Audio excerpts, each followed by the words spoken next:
अस्सलामुअलैकुम वरहमतुल्लाह। Class 11th जो है और सब्जेक्ट जिन बच्चों का इकोनॉमिक्स है उनके लिए कुछ इम्पोर्टेंट क्वेश्चंस मैं लेकर आया हूँ। तो शुरू करते हैं।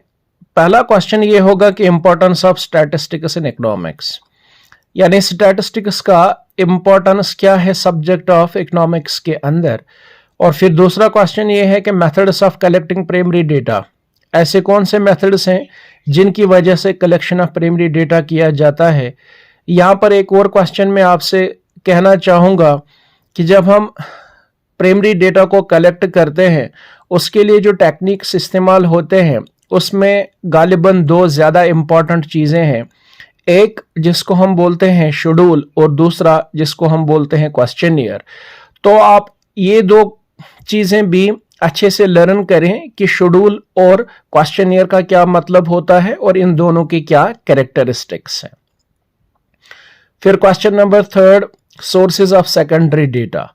और फिर क्वेश्चन नंबर 4 फ्रीक्वेंसी डायग्राम्स में ओग्यू करो एंड हिस्टोग्राम। आप जानते हैं कि ओग्यू करो कैसे बनाई जाती है और हिस्टोग्राम को कैसे हम ड्रा करते हैं।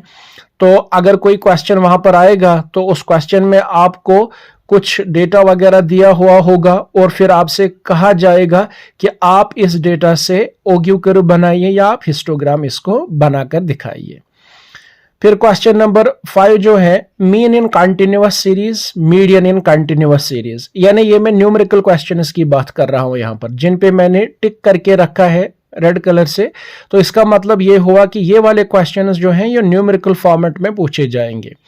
मीन को कैसे निकाला जाता है कंटिन्यूअस सीरीज में और फिर मीडियन को कैसे निकाला जाता है कंटिन्यूअस सीरीज में। हालांकि आप डिस्क्रीट सीरीज भी करें तो अच्छी बात है।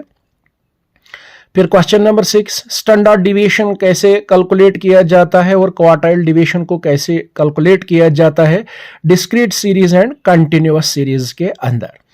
फिर क्वेश्चन नंबर 7 जो है सुपरमैन्स रैंक कोरिलेशन, ठीक है ना। तो ये काफी इंपॉर्टेंट क्वेश्चन है रैंक कोरिलेशन का। और फिर क्वेश्चन नंबर 8 जो है होलसेल प्राइस इंडेक्स, ठीक है ना। ये क्वेश्चंस जो हैं जिनको मैंने टिक करके रखा है तो ये न्यूमेरिकल फॉर्मेट में आपसे पूछे जाएंगे।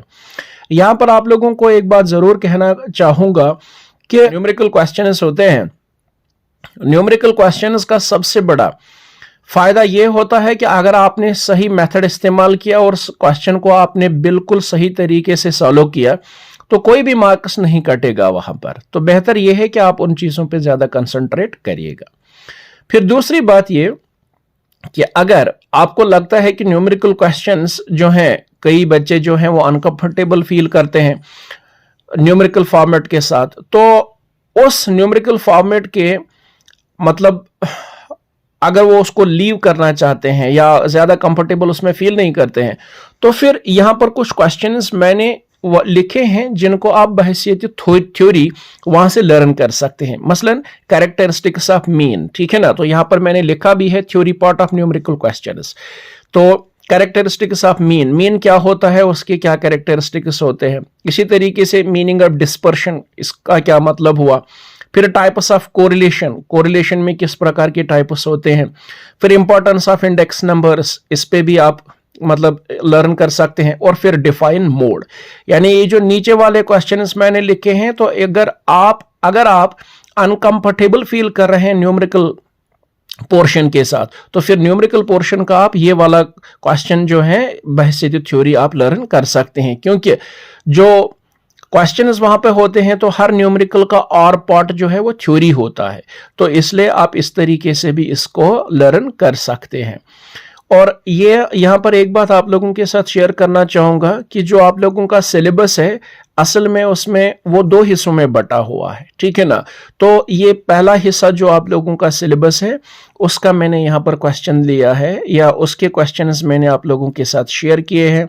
मैं उम्मीद करता हूं कि मेरे तजुर्बे के मुताबिक ये क्वेश्चंस काफी ज्यादा इंपॉर्टेंट है। और पेपर का जो सेटअप है वो आप लोगों को पता है कि वहां शॉर्ट आंसर टाइप क्वेश्चंस होते हैं, मीडियम टाइप क्वेश्चंस होते हैं और फिर लॉन्ग आंसर टाइप क्वेश्चंस पाए जाते हैं, तो इन्हीं में से वो क्वेश्चंस भी निकल कर आएंगे। शर्त यह है कि आप बहुत अच्छे तरीके से इन सभी चीज़ों को लर्न करोगे। और कई एक बार तो जैसे न्यूमेरिकल फॉर्मेट में कोई एक फार्मूला आपसे पूछी जाती है कि what is the right formula of this method, तो इस तरीके के क्वेश्चंस आपसे पूछे जा सकते हैं। उम्मीद करता हूं कि ये जो क्वेश्चंस यहां पर मैंने आप लोगों के साथ शेयर किए, इनमें से मैक्सिमम क्वेश्चंस आपके आने वाले एग्जाम में आपको आपके पेपर में देखने को मिलेंगे। जब तक नया वीडियो मैं आप लोगों के साथ शेयर करूंगा, तब तक अस्सलाम वालेकुम व रहमतुल्लाह।